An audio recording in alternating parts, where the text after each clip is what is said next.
Today, we're making a lemon pound cake. This is an easy recipe, so moist, you're going to love it. We start with the lemons. Use a vegetable peeler to remove the skin, and you don't want that white pith. Then add sugar and the lemon peel to a food processor. Puree until the lemon is very finely chopped and incorporated.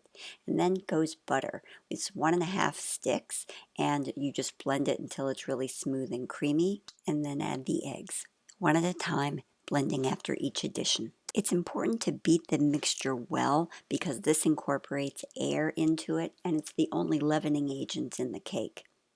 Blend in some salt and vanilla and combine it well. You'll want to transfer this to a mixing bowl before adding the flour because a food processor is too powerful and will make your cake tough. Use a hand mixer on medium speed to add the flour and the milk, alternating in 2 additions until it's combined. Once it's combined, transfer it to a prepared loaf pan and place it in a cold oven. Set the temperature for 350 degrees and bake for about an hour and 15 minutes. While the cake cools, make the glaze. Start with icing sugar, milk, and then just a squeeze of that lemon juice that we had left over from all those lemons. Pour the glaze over the cake and let it set. I like to decorate with a little bit of lemon peel.